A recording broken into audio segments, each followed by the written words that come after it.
Benvenute e benvenuti al secondo appuntamento con il professor Compagnon che se non c'era bisogno già di presentare ieri, tantomeno oggi in cui vedo la maggior parte del pubblico già era presente ieri. Ricordo che appunto è professore al Collège de France e in questo quadro come dire, viene per queste due conferenze nell'ambito della cattedra di accoglienza del Collège de France a Trento.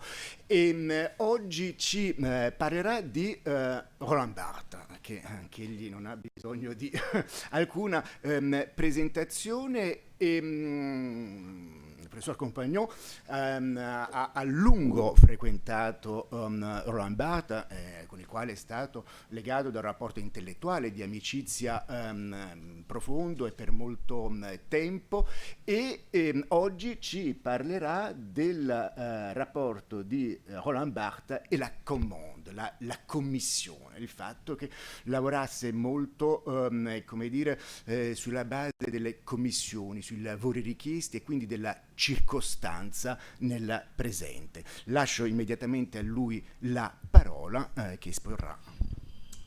Merci. Alors c'est le seul sujet que j'ai conservé du programme de l'an dernier, puisque je devais venir l'an dernier, un jour de grève des avions. Et bon, les choses avancent d'une année à l'autre, on a de nouveaux intérêts. Mais j'ai un travail de recherche depuis quelque temps sur Barthes et la commande, Barthes et le travail sous contrat. Et bon, ça n'a pas encore abouti, donc depuis l'an dernier, je n'ai pas avancé dans ce projet.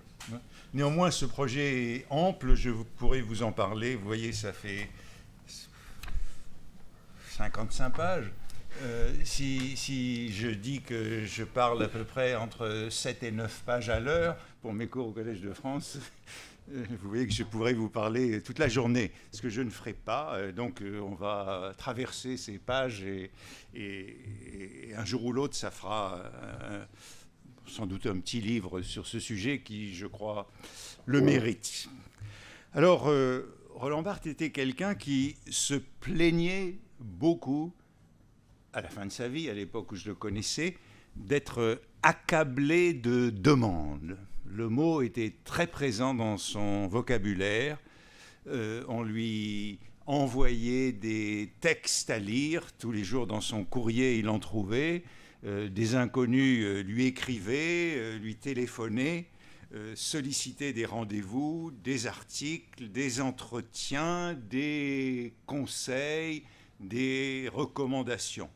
Et il appelait ça le poids de la gestion, avec un grand G pour gestion.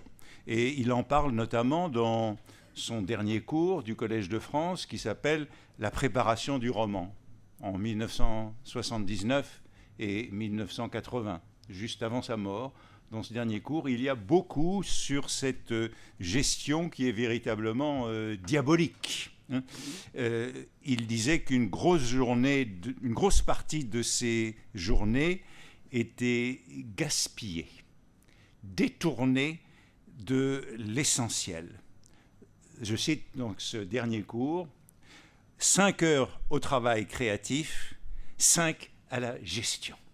La moitié du temps perdu. C'est énorme. Je continue la citation, c'est énorme, la gestion pure, entretien, coûte autant que la création. La moitié du temps perdu à gérer le métier. Et c'est pourquoi il rêvait de ce qu'il appelait une vita nova. Il y a beaucoup dans ses derniers cours, des dernières années, sur cette notion de vita nova, qu'il aurait libéré des pressions de ce qu'il appelle toujours demande. La demande, cette sorte de, comment dire, de bagne que constitue la demande pour un professionnel de ce métier. Et ses amis, comme moi, nous étions un peu lassés de cette complainte incessante à l'égard de la demande. et ça se terminait toujours par l'aveu de ce fantasme de changer la vie. C'était ça la Vita Nova, changer la vie, rompre et inaugurer. Et il y a une conférence de Barthes assez célèbre à la fin de sa vie, 1978, qui s'appelle « Longtemps, je me suis couché de bonne heure », mon titre qui dit à quelques-uns d'entre vous quelque chose, puisque c'est la première phrase de la recherche du temps perdu de Proust, et c'est là qu'on a ce fantasme, ce déclic, ce fantasme d'en finir avec la répétition, la routine, l'éternel recommencement des articles, le retour saisonnier des cours et des conférences. C'est une idée que je partage un peu. Chaque année, le même calendrier. J'enseigne depuis 1975, ça fait 45 ans, du même calendrier tous les ans. Ça reprend, ça tourne.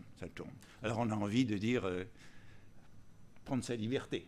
C'est ça qu'il voulait, prendre sa liberté par rapport à ce qu'il appelait le train-train, le ronron, la monotonie. Et c'est lui qui emploie le mot de bagne, le bagne qui empêche le nouveau. Et dans ses notes pour la Vita Nova, ce projet qui est à la toute fin de sa vie, il y a une décision qui est datée 15 avril 1978, Casablanca. C'est dans la préparation du roman. C'est une sorte d'illumination mystique, présentée comme une révélation, comme une conversion. C'est une sorte de chemin de Damas. Ce jour-là, Barthes a décidé de changer de vie. Changer de vie, d'avoir désormais une vie qui serait tout entier consacrée à la littérature, au projet de roman, qui se serait appelé Vita Nova, sur le modèle de Proust, qui, en 1908, interrompt sa vie mondaine, s'isole dans sa légendaire, mythique chambre de Liège, ne sort plus pendant quelques années et écrit La recherche du temps perdu. Il y a quelque chose de mystique, de sacré dans cette affaire, changer de vie. Et je me souviens bien que la première conséquence de cette décision de changer de vie que Barthes a prise, on peut se demander s'il a vraiment changé de vie. En tout cas, il y a eu la décision de changer de vie, la conversion. La première conséquence, c'est de changer de numéro de téléphone et d'avoir un numéro de téléphone secret. Je me souviens, il dit « Surtout ne répandez pas mon numéro de téléphone. Désormais, je vis incognito, consacrant ma vie à la littérature. » Son numéro de téléphone a été mis sur ce qu'on appelait en France à l'époque la liste rouge. C'est-à-dire qu'on n'est plus dans l'annuaire, on est clandestin. On entre dans les catacombes pour se consacrer à la littérature comme une religion. Alors il y avait tout ce discours dans le dernier Barthes, et en même temps, c'est ça ce paradoxe que je voudrais analyser avec vous, Barthes est quelqu'un à qui l'aiguillon de la demande était nécessaire. La commande lui réussissait. Et il s'en plaignait, mais il dépendait de ce flux constant.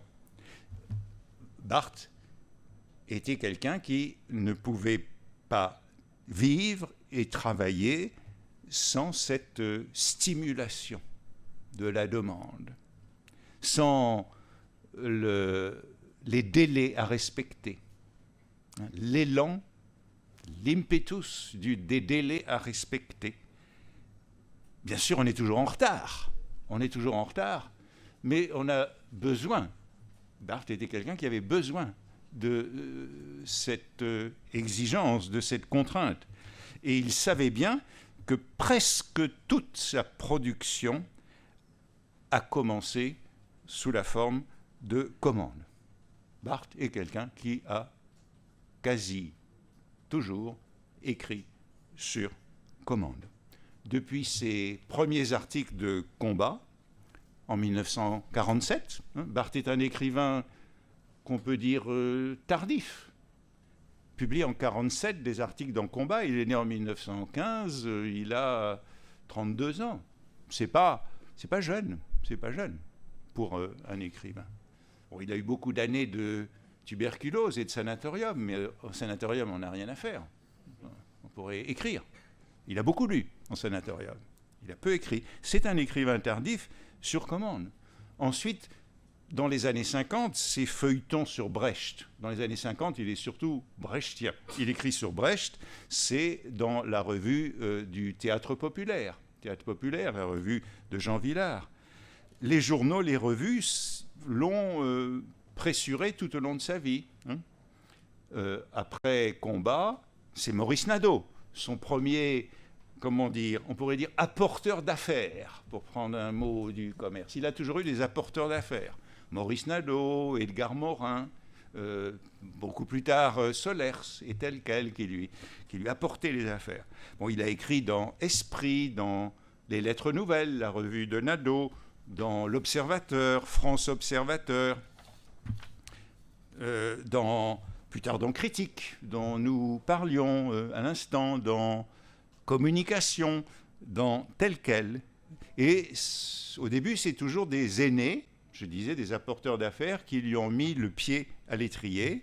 Et puis plus tard, alors quand je l'ai connu, comme Barthes était très généreux, il n'osait pas refuser. Il n'osait pas refuser. Il aurait été inamical, inhumain de dire non à un ami qui dirigeait une revue. Bon, on avait besoin de sa signature pour que la revue survive, ne meure pas. Alors il disait oui, puis ensuite il s'en plaignait. Et il se laissait faire en résistant.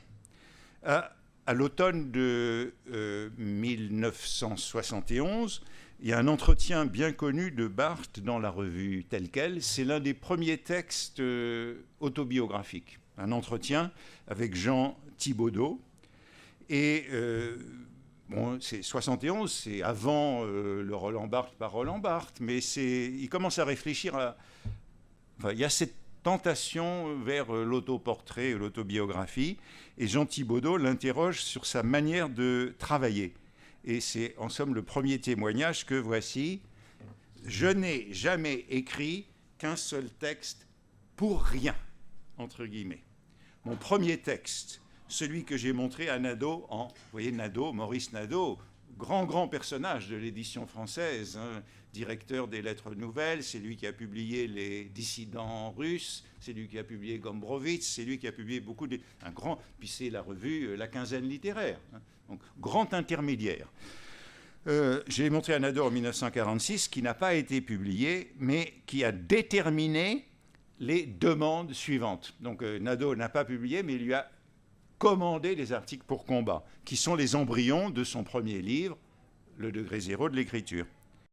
À part ce premier texte, tous mes autres textes ont été écrits à la demande, lorsqu'on me laisse libre du sujet, ou à la commande, si l'on me donne le sujet, ce dont je ne me plains pas forcément. En somme, j'ai toujours écrit pour répondre à l'incitation de quelqu'un. Alors, voyez ces guillemets autour de « pour rien ».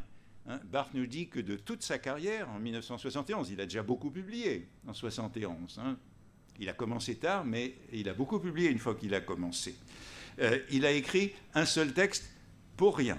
Pour rien, ça veut dire à la fois sans objet, sans but, puis ça veut dire aussi sans rémunération, gratuitement, sans contrepartie, sans objet et sans contrepartie.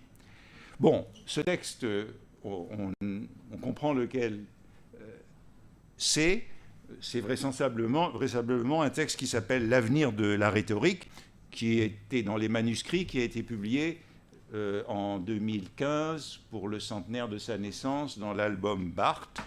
Et au fond, c'est l'amorce du degré zéro de l'écriture. Vous pouvez aller le voir dans l'album Barthes, il fait quelques pages.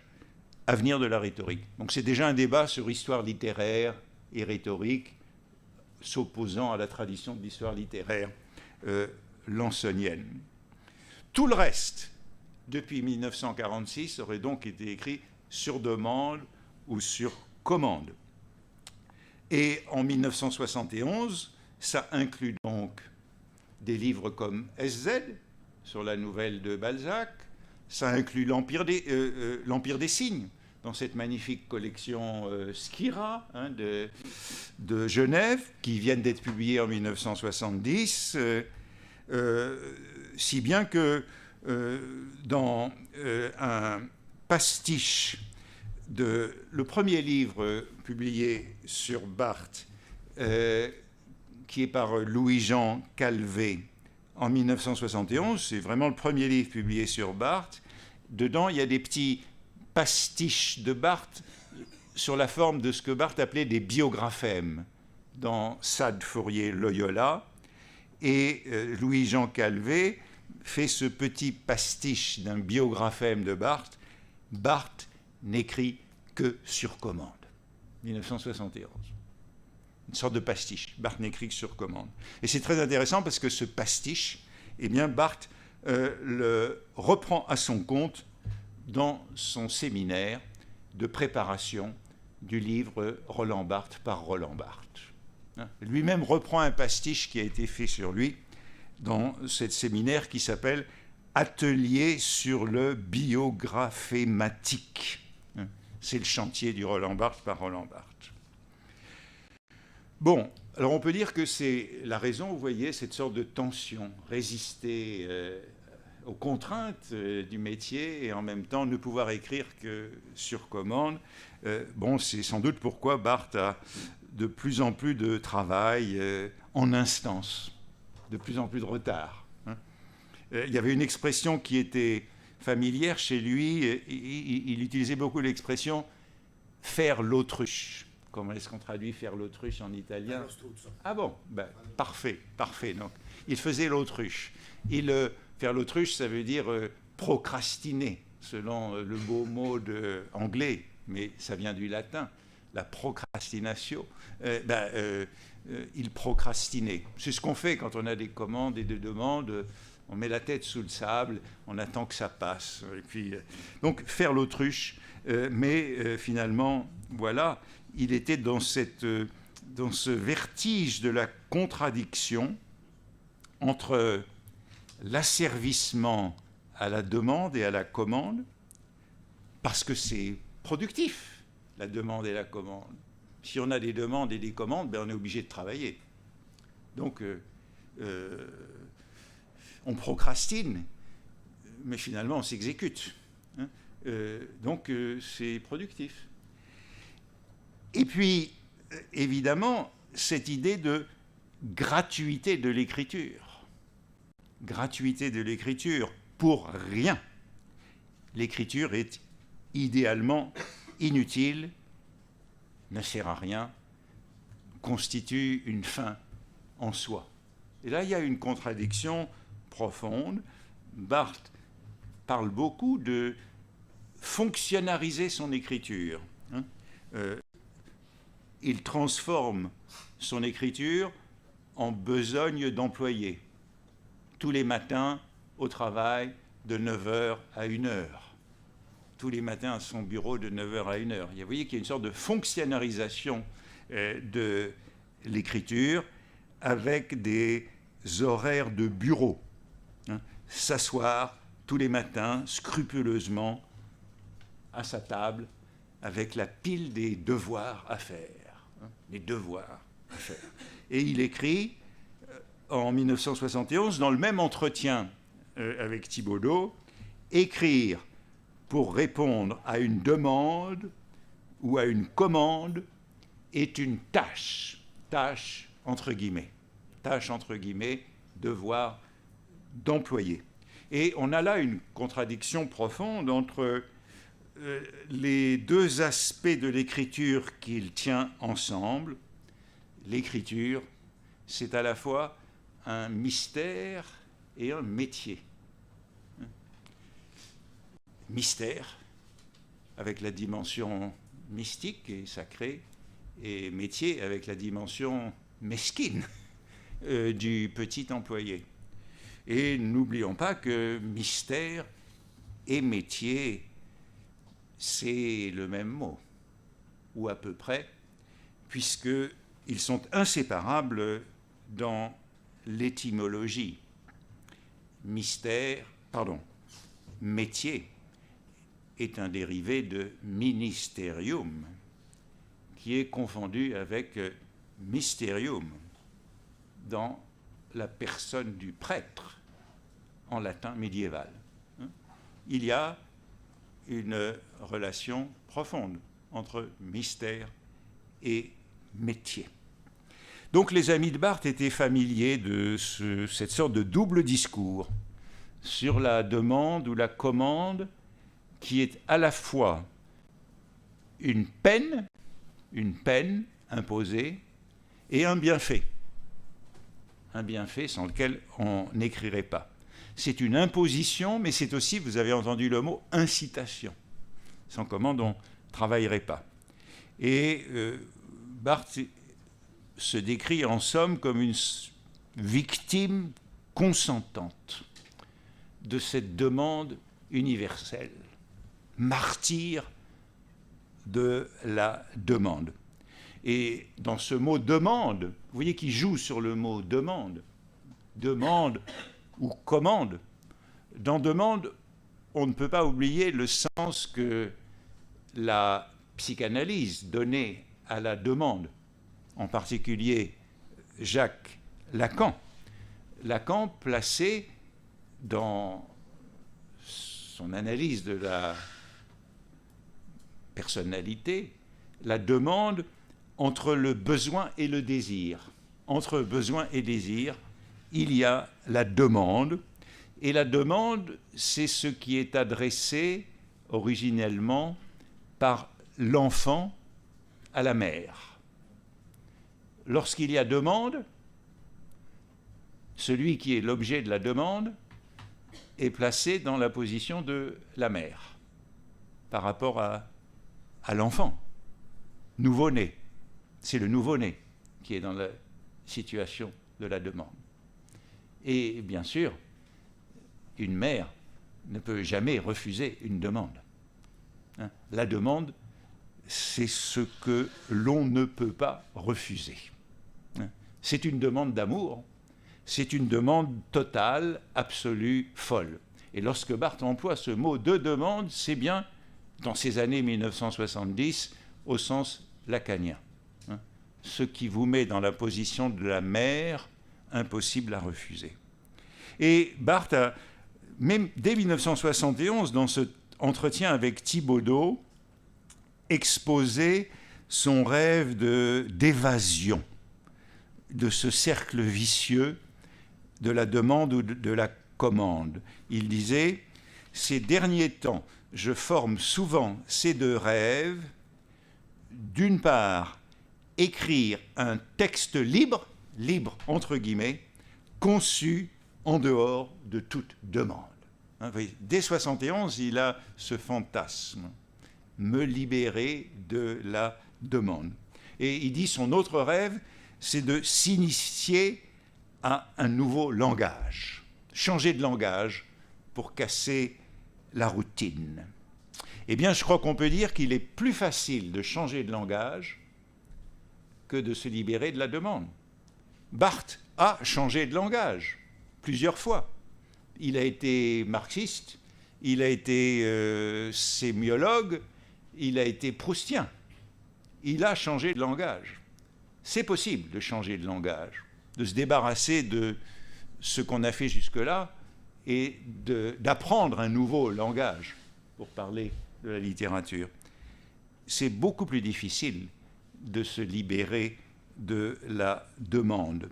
La liberté reste utopique et il dit que cette demande est assez précise, issue de la collectivité telle qu'elle est, une commande si l'on veut. Autrement dit, toute demande est une commande. Toute demande est une commande parce qu'on ne peut pas s'y dérober. C'est un impératif catégorique. Alors cette complainte est elle occupe beaucoup des dernières leçons de Barthes dans la préparation du roman, je l'ai dit, sous le nom de gestion avec un grand G. C'est une sorte d'allégorie du mal, la gestion avec un grand G. Et il écrit, c'est dans les notes pour cette préparation du roman, « Cette gestion est pénible parce que l'œuvre faite, elle tombe pour l'écrivain dans l'inessentiel au profit de l'œuvre à faire. L'œuvre faite tombe pour l'écrivain dans l'inessentiel au profit de l'œuvre à faire. L'œuvre faite devient factice. » Et on a cette dimension chez Barthes, puisque l'écriture c'est un mystère, comme je l'ai dit, il y a quelque chose de religieux et de sacré dans l'écriture, c'est qu'aussitôt que le manuscrit est achevé, le livre est dévalué. Il est dévalué parce qu'il entre dans l'industrie, dans le commerce, dans la gestion. Barthes a fondamentalement un grand mépris pour l'œuvre faite, l'œuvre achevée, qui n'entre plus dans le mystère. Et Barthes se réclame ici beaucoup de Flaubert. Flaubert, qui écrivait après Madame Bovary et Salammbô, c'est Barthes qui le cite dans la préparation du roman, « L'œuvre qui vient d'être faite me devient absolument indifférente. Et si je la fais voir au public, c'est par bêtise et en vertu d'une idée reçue qu'il faut publier. » Souligner. Bêtise de publier. Chose dont je ne sens pas pour moi le besoin.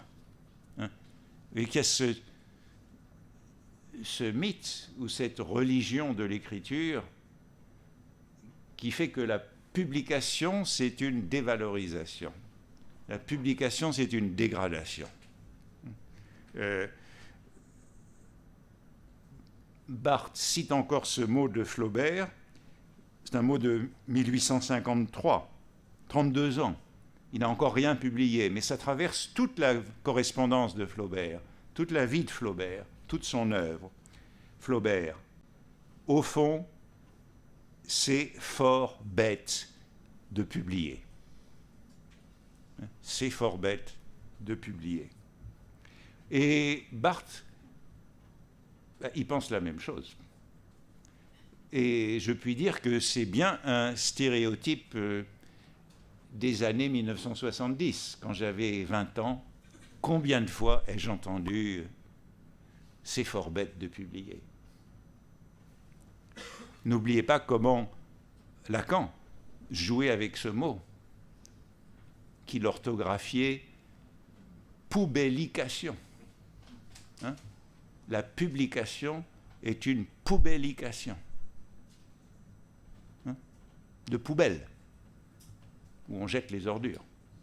Toute publication est une poubellication. Et au fond, c'est ce que Barthes pense. Alors, Barthes a plutôt beaucoup publié, je dis commencé tard, mais il l'a toujours publié avec cette pensée de derrière, au fond, cette mauvaise conscience qui traverse la modernité, qui traverse toute la modernité depuis Baudelaire et Flaubert. Baudelaire, auteur rare. Baudelaire, toute la vie, toutes les publications de Baudelaire, c'est une année de la production de Victor Hugo. Chaque année, Victor Hugo a publié en volume la production de toute la vie de Baudelaire. Avec Baudelaire et Flaubert, on entre dans cette mauvaise conscience de la publication. Cette ambivalence qui fait que toute publication est une concession. un compromis par rapport à l'essentiel, qui est l'écriture comme recherche. Il y a l'idée, oui, dans cette contradiction de Barthes, que l'écrivain supérieur, c'est celui qui ne publie pas. J'ai beaucoup connu ça dans ma jeunesse, ce mythe. L'écrivain le plus fort, c'est celui qui ne publie pas. Il y a un grand texte sur ce mythe, c'est le Monsieur Teste de Valérie. Monsieur Teste, court apologue de la modernité, Monsieur Teste qui a pour devise « La bêtise n'est pas mon fort ». La bêtise n'est pas mon fort. Vous voyez que, comme disait Flaubert, la bêtise, c'est de publier. Le plus grand des écrivains, c'est l'écrivain en puissance. C'est Monsieur Teste. Dès qu'on écrit, dès qu'on publie, on tombe dans la bêtise. Depuis Orphée, c'est ça le mythe d'Orphée, célébré par Blanchot et par Barthes. Le mythe d'Orphée, c'est l'idée que l'achèvement du poème représente la chute, la mort de l'idéal, le sacrifice du désir. Céder à la demande, c'est sacrifier le désir, comme Dieu supérieur. Bon, il y a des antécédents. Un des grands antécédents de ce mythe de la non-publication, c'est Joubert. Joubert qui n'a rien publié de son vivant. Les pensées de Joubert, qui les a publiées en 1838, si mes souvenirs sont bons, c'est son ami Chateaubriand. L'écrivain supérieur, c'est celui dont l'œuvre est à la rigueur posthume, qui n'a rien publié de son vivant et dont les amis publieront les fragments posthumes. Joubert et Chateaubriand, c'est un couple paradigmatique. Chateaubriand, voilà l'homme qui a trop publié. Trop publié. Joubert, son ami, plus intelligent que lui, n'a rien publié. Sinon les fragments posthumes par Chateaubriand. Et il y a une des pensées de Joubert sur ceux qu'il appelle les esprits nés sublimes. L'esprit né sublime, c'est celui qui est, au fond, trop sublime pour publier. Barthes rêvait donc de se soustraire à toutes les demandes pour écrire enfin. Écrire, ça veut dire pour rien, de manière intransitive, en se protégeant de la gestion.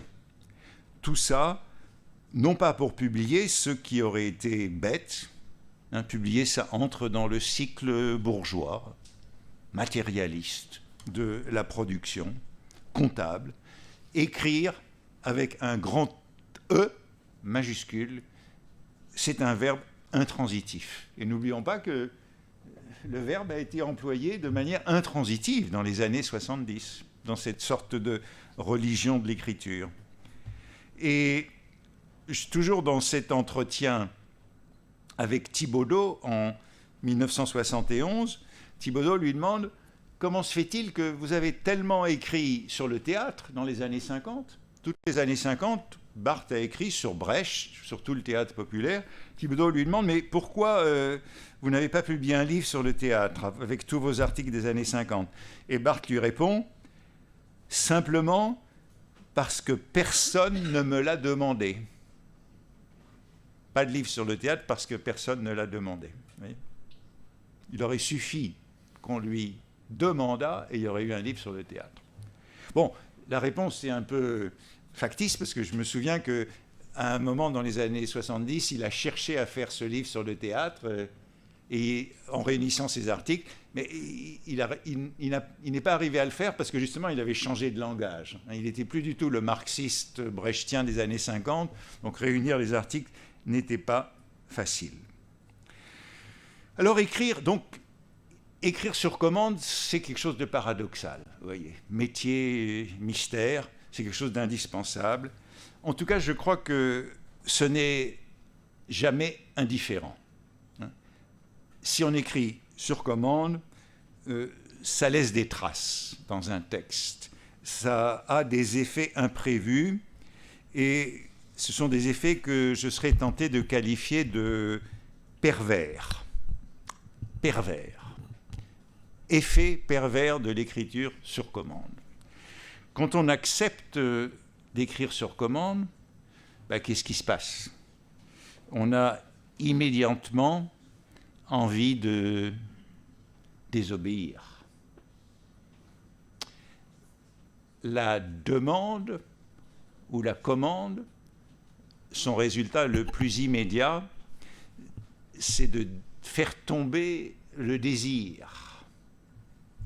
Un texte demandé est un texte qui n'est plus désiré. Et la seule manière de le produire, c'est en désobéissant, en résistant, en subvertissant les termes du contrat, en détournant le contrat. Et il me semble que la moindre des audaces consiste alors à soutenir une thèse paradoxale, un point de vue radical, à transgresser la commande, à provoquer par rapport à la commande. Barthes faisait cette distinction dans un article assez fameux à cette époque entre ce qu'il appelait, quand je faisais cours à la Sorbonne et que des gens partaient en cours de route, j'arrêtais mon cours. Bon, je ne le ferai pas, mais c'était mon habitude.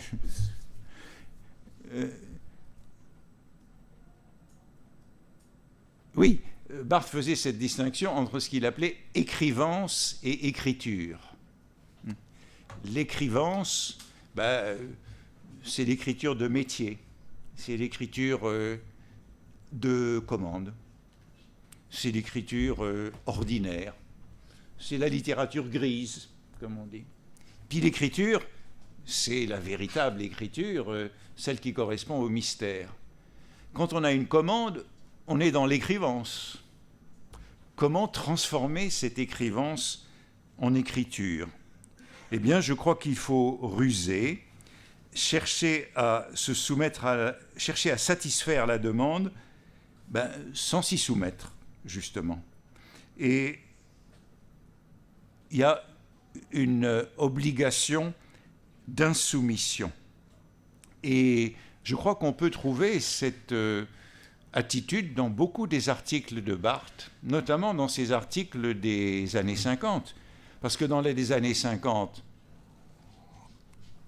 Barthes n'a pas encore un statut dans le milieu littéraire et beaucoup de ses demandes ou de ses commandes ont une raison alimentaire.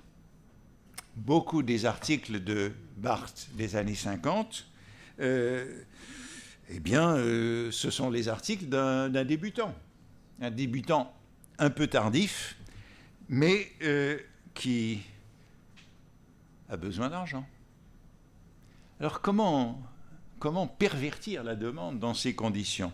Barthes parle, par exemple, dans une lettre à Jean Quérol en 1953, il parle de l'obligation biannuelle du chèque mensuel qui lui impose la corvée de faire un article pressé. Vous voyez, la corvée d'un article pour un chèque.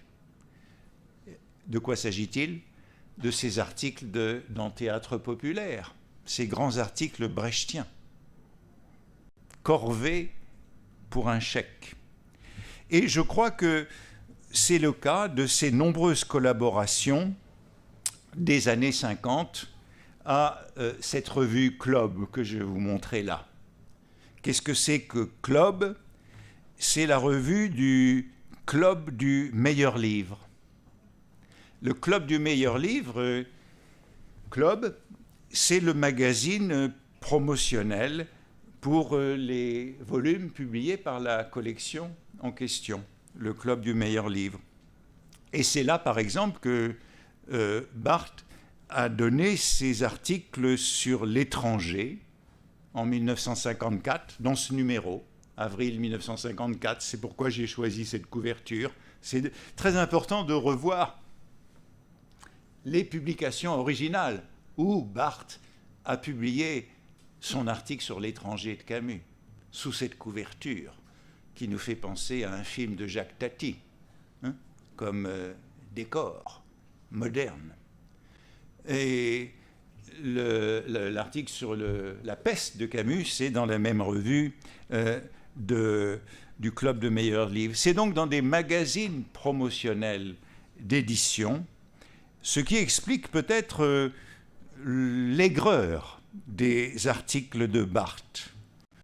Alors il faut revenir à ces années 1950. Les années 1950 en France, je ne sais pas si c'est le cas en Italie, c'est la grande époque de ce qu'on a appelé les clubs de livres.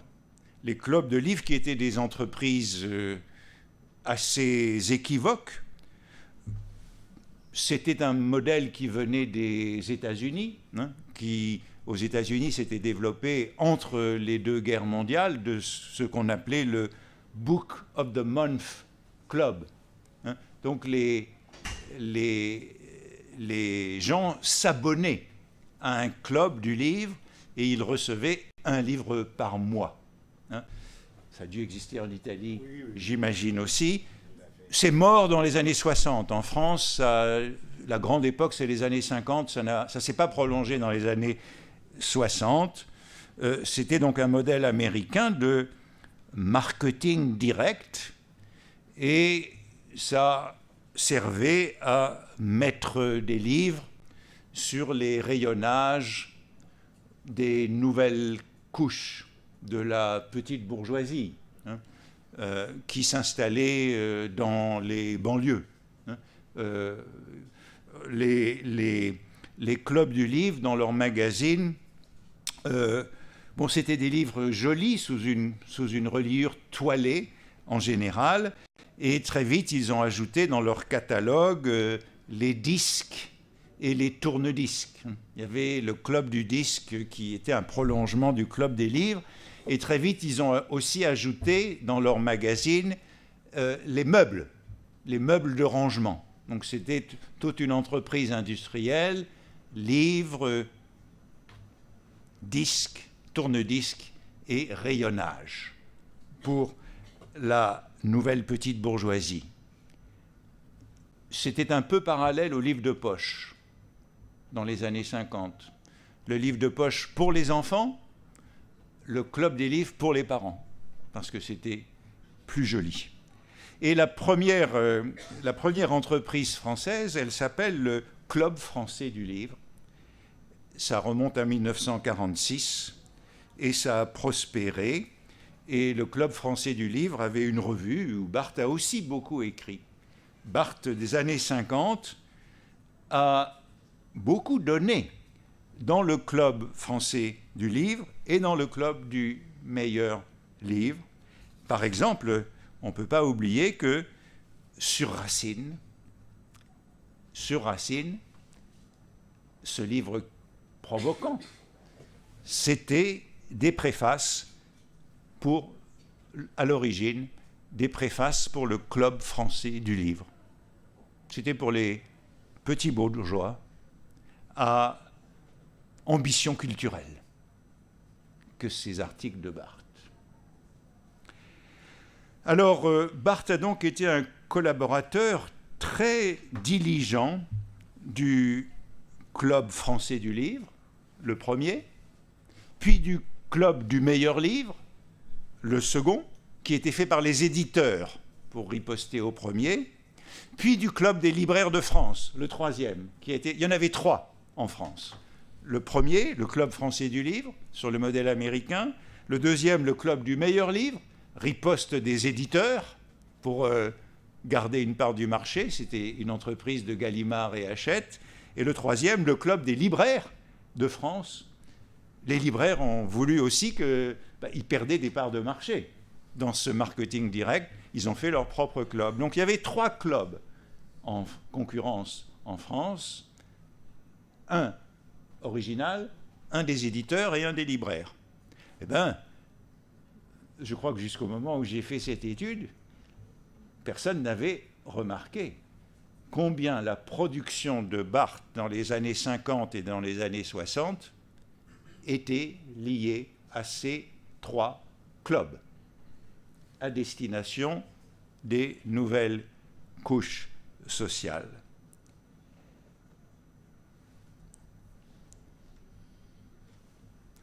Je crois que pour mieux apprécier ce phénomène sociologique qui a duré une quinzaine d'années au plus, des clubs des livres en France, il nous faudrait une petite mythologie du book club.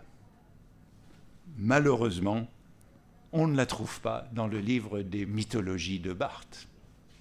Il n'a pas fait la mythologie du book club auquel il a tant participé. Dans les mythologies, on trouve une mythologie du marketing, saponide et détergent, sur les nouvelles marques et leur diffusion. On trouve une mythologie sur Minou Drouet, la littérature selon Minou Drouet, un autre phénomène sociologique littéraire des années 50. Mais il n'y a pas la critique idéologique du marché littéraire transformé par les book clubs, en gros ce secteur américanisé de l'édition auquel Barthes a intensément collaboré, mais je voudrais dire justement en rendant toujours des copies qui n'étaient pas exactement ce que les commanditaires attendaient. Vous voyez quel est là l'enjeu ou le défi? Répondre à une commande en donnant autre chose que ce que le commanditaire attend, mais sans que ce soit tellement différent que le commanditaire refuse. Vous voyez l'espèce de double contrainte dans laquelle on se trouve quand on écrit sur commande. Donner autre chose que ce qui est attendu, mais en état d'être encore accepté. La provocation ne peut pas aller trop loin. Alors je crois que c'est le cas des articles sur Camus. Voici la couverture du volume Camus dans le Book Club, l'étranger, couverture de Massin. Massin, c'est un des grands maquettistes des années 50 et 60, un homme qui vit toujours, qui a été lié à Barthes. Barthes fera beaucoup plus tard une préface de ses livres. C'est un grand graphiste. C'est lui qui faisait encore les couvertures des folios que vous avez lus. Il traverse toutes les années 50 jusqu'aux années 80. C'est un autodidacte, personnage assez fascinant que lui. Et voilà le Camus sur cartonnage toilé des clubs et qui entrera beaucoup plus tard dans le livre de poche. Voilà l'étranger de Camus. Moi, je l'ai lu dans Cet étranger. Couverture très très célèbre, puisque quand on lit un livre sous une couverture, c'est comme ça qu'on se le représente pour toute sa vie. Lorsque j'ai commencé cette recherche, j'ai découvert que cette couverture était dessinée par un peintre qui s'appelle Fontana Rosa, que j'ai eu comme professeur. Mais j'ignorais évidemment Lorsque je dis comme professeur de dessin à l'école polytechnique, où on faisait encore du dessin à l'époque, j'ignorais qu'il était le dessinateur de toutes les couvertures de la littérature française que j'ai lues lorsque j'étais adolescent. Il y a des drôles de rencontres. J'ai lu sous ces couvertures Le voyage au bout de la nuit de Céline, Les faux-monnayeurs de Gide, Le diable au corps de Radiguet, Les jeunes filles de Monterland, de Monterland, La mort du petit cheval d'Hervé Bazin, Les voyageurs de l'Impériale d'Aragon. Toutes mes lectures d'adolescent étaient sous ces jolies couvertures de quelqu'un que j'ai eu comme professeur sans savoir qu'il avait dicté ma représentation de toute la littérature française à cette époque-là. Et vous voyez la couverture de Folio en 1971, c'est très intéressant, elle est faite par le même Massin plus de 20 ans plus tard, et vous voyez qu'il reprend le même modèle en couleur. Intéressant de voir ça. En tout cas, ce que je voudrais dire, c'est que c'est ici donc que l'article de Barthes a été publié, L'étranger, roman solaire, que voici, dans la petite revue de promotion du club, où vous retrouvez le motif qui a fait la couverture. Et c'est assez amusant, parce que c'est une critique, c'est une petite mythologie de l'étranger. Barthes n'a pas fait de petite mythologie du book club, c'est-à-dire une critique sociologique, alors que c'était l'époque de ces critiques mythologiques, mais il fait une petite mythologie de l'étranger, c'est-à-dire un décodage sociologique de l'étranger, en disant que, bon, il est très, très dédaigneux pour l'étranger. Vous voyez la contradiction que je souligne. C'est un article de promotion pour l'étranger, puisqu'il accompagne, c'est le magazine de l'éditeur qui le publie, c'est l'article de promotion, mais c'est un article dédaigneux. Et il dit, et je pense que les lecteurs n'avaient pas compris jusqu'au moment où ils sont allés voir, ou jusqu'au moment où je suis allé voir, où l'article a été publié. Vous voyez ? Et pas compris pourquoi. Barthes dit que le roman met la philosophie de l'absurde à la portée de la consommation du grand public intellectuel. Vous voyez ? Barthes dit que Camus, en quelque sorte, vulgarise, fait de cette philosophie un objet de consommation. L'objet de consommation, c'est aussi le livre, sous sa couverture du book club. Vous voyez ce dédain. Il dit que c'est une sorte de digest des termes de l'absurde. Un digest des thèmes de l'absurde. Ce qui nous fait bien sûr penser à ce qui est le modèle le plus vulgaire des book clubs, qui est le Reader's Digest, où on ne donne pas même les livres en entier, mais des résumés des livres. Très intéressant, donc, dans cette critique dans un book club, il condamne Camus comme l'étranger, comme un objet parfaitement adapté à l'idéologie du book club. Camus, c'est fait pour le book club. Ce qu'on a longtemps dit de Camus. Aujourd'hui, Camus est revalorisé. Mais là aussi, quand j'étais jeune, dans les années 70, que n'ai-je pas entendu sur Camus comme philosophe pour classe de terminale.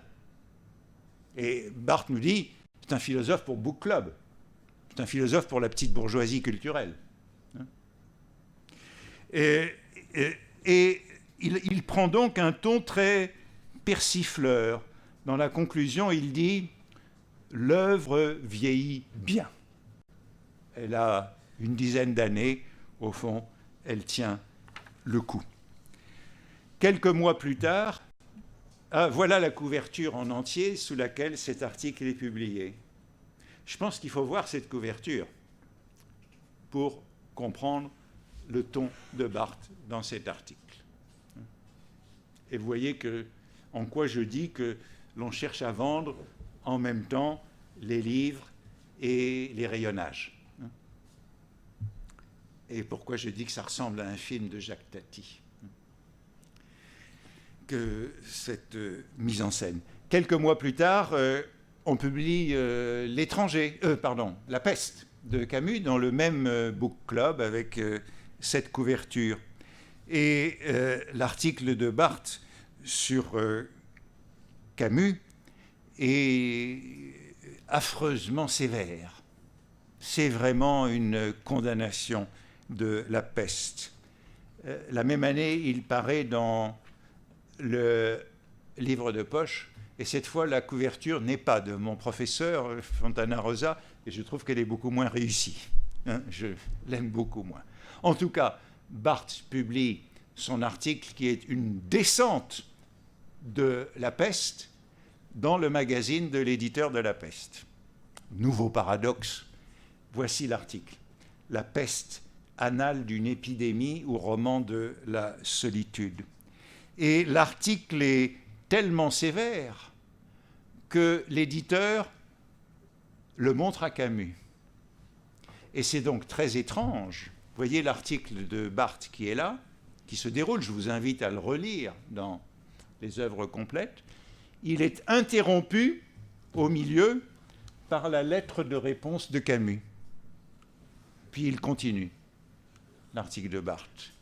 Vous voyez qu'il y en a un dispositif très étrange où on a l'article promotionnel de Barthes et enchâssé dans l'article de Barthes la réponse de Camus. Alors vous voyez que ce qui m'intéresse, c'est ça, cette contradiction entre un article de promotion qui est un article d'éreintement, au fond. Et comme c'est tout de même gênant, et que Camus est tout de même un écrivain, tout ça c'est publié dans une revue de Gallimard, puisque c'est Gallimard qui est derrière ce club du meilleur livre. Comme Camus est tout de même un auteur important de Gallimard, on lui montre l'article apparaître et il répond au milieu. Alors bon, ce que Barthes dit de la peste, c'est bien connu, c'est déjà ce que Sartre et Beauvoir, vous connaissez bien tout ça, et comment s'appelle celui qui avait été chargé dans les temps modernes de condamner Camus, c'est Francis Janson, avait été chargé de l'éreintement de Camus. Eh bien, on ne peut pas oublier que Francis Janson, là on rentre dans l'histoire littéraire, Francis Janson c'est l'éditeur de Barthes, c'est l'éditeur du Michelet au Seuil dans ces années-là. L'éditeur du Michelet, c'est celui qui a fait l'éreintement de Camus. Et Barthes, dans cet article, parle, voilà, c'est une morale, non, c'est Janson qui avait dénoncé cette morale de Croix-Rouge, réduit donc Camus au bon sentiment. Barthes reprend cette critique en disant qu'on a une morale, non une métaphysique, un monde d'amis, non un monde de militants, et toutes ces attaques du clan Sartre contre Camus. Et cette dispute entre Camus et Barthes est bien connue, puisque Camus répond à Barthes au nom de quelle morale plus complète m'attaquez-vous? Et alors Barthes répondra, il y aura encore une réponse de Barthes plus loin. Voici encore une réponse de Barthes à Albert Camus dans le numéro suivant, et Barthes répond qu'il attaque Camus au nom du matérialisme historique, au nom du marxisme. 55. Barthes est absolument sur la ligne de Francis Janson et des temps modernes dans cette période, dans cette polémique. Mais ce que je voudrais souligner, tout ça qui est très intéressant, c'est dans le petit magazine promotionnel envoyé aux abonnés du club du meilleur livre qui appartient à Gallimard, éditeur de Camus. Et mon idée et ma thèse, c'est donc que Barthes cherche à provoquer, mais il a conscience de jusqu'où il ne faut pas aller trop loin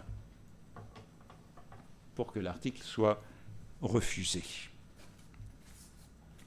Tout ça, c'est donc dans ces publications pour les nouvelles couches, ceux qu'on appelait les cadres. On en est là. Hein. C'est l'invention de ce qui existe toujours, qui s'appelle la FNAC. Il y a des FNAC en Italie. Oui, il y en a. moins en moins. De moins en moins. FNAC, n'oublions pas ce que ça veut dire au départ. Hein. Fédération nationale d'achat des cadres. Hein. C'est un club d'achat pour ces nouvelles couches sociales qui apparaissent dans la société de consommation. Voici par exemple le grand concours publicitaire à la page suivante de, voilà, l'article de Camus sur la peste. Vous tournez la page et vous trouvez un grand concours des meubles bibliothèque Oscar. Bibliothèque Oscar des années 50. Il se trouve que mes parents en ont acheté une en 1955, quand avant on était en Tunisie, quand on est arrivé en France, ils ont acheté cette bibliothèque. Cette bibliothèque, je l'ai chez moi. Je l'aime bien. Hein. Une bibliothèque comme ça, c'est là où je range ma collection de la Pléiade. Non pas des livres des clubs, mais de la Pléiade. Alors j'ai bien aimé la retrouver là, dans ce catalogue pour les petits bourgeois promus socialement dans les années 50. Ben, je dirais que le cas est encore plus intéressant pour le Racine. Je vous ai dit que le Racine, c'est une commande. Voici la revue Lien de l'autre club. Ça, c'est le Club français du livre. Sa revue s'appelle Lien. Et voilà le numéro en 1958 de lancement de du théâtre classique français en 12 volumes. Théâtre classique français en 12 volumes. Il y en a 5 pour Corneille, puis 5 pour Molière, et puis 2 pour Racine, dont on sait que l'œuvre est plus concentrée. Et alors, ce que l'on voit, c'est que les 5 pour Corneille ont été confiés à un critique journalistique, les 5 pour Molière à un critique journalistique, c'est-à-dire des feuilletonistes dramatiques de la presse, et les volumes pour Racine à Barthes. Donc ce n'est pas à Barthes comme universitaire ou intellectuel que l'on s'adresse pour cette publication, mais à Barthes comme feuilletoniste dramatique, ce qu'il a été dans les années 50 dans le théâtre populaire. Et cet imposant théâtre classique du Club français du livre, ça fait partie de ces grosses entreprises des clubs. Les gens s'abonnent et ils reçoivent un livre tous les mois, hein, pour ces 12 volumes. Le premier volume apparu en juillet 1958 et le dernier en mai 1960. Si vous vous souvenez de ce qui est arrivé en France entre 1958 et 1960, politiquement, ce n'est pas négligeable entre le premier volume et le 12e de cette collection. Il s'est passé beaucoup de choses politiques en France, notamment le changement de régime. On est passé de la 4e République à la 5e République. On est passé d'un régime parlementaire à un régime présidentiel. Le général de Gaulle a pris le pouvoir. La décolonisation de l'Algérie a commencé. Et si vous avez un peu de souvenir de l'histoire de France, lorsque le général de Gaulle est arrivé au pouvoir, il y a eu 2 importantes dévaluations du franc. C'était Jacques Rueff qui avait imposé ces dévaluations. Donc, lorsqu'on vend des livres par abonnement sur un programme de 2 ans, c'est embêtant, une dévaluation. On est obligé d'augmenter le prix de l'abonnement. Puis alors, il y a encore eu une chose qui s'est passée entre 58 et 60. On est passé de l'ancien franc au nouveau franc. Alors je vous dis les conséquences. Hein. La souscription qui était initialement de 1100 francs par mois est passée à 12 francs 50 nouveaux après les dévaluations. Alors vous voyez que Barthes, ce qui est intéressant, c'est que Barthes a publié ces articles que maintenant nous voyons, ces préfaces de Racine que maintenant nous voyons rassemblés sur Racine, qui sont une provocation, et on comprend mieux, me semble-t-il, la volonté de Barthes de marquer ses distances par rapport à l'interprétation scolaire de Racine. Ce ne sont pas des préfaces scolaires. Et de la même façon qu'il fallait marquer une distance par rapport aux lectures sentimentales de Camus, il faut marquer une distance par rapport aux lectures institutionnelles ou scolaires de Racine. Voyez tous les bulletins promotionnels de cette édition, Théâtre classique français. Et voici Roland Barthes qui est présenté ici comme l'éditeur de Racine à côté de Le Marchand, qui est le feuilletoniste dramatique de combat pour Corneille. Et voici le bulletin de souscription, si vous voulez souscrire. Tout ça, ce sont mes photographies. Vous reconnaissez le bois de la Bibliothèque nationale, ceux qui la connaissent, les tables de bois de la Bibliothèque nationale.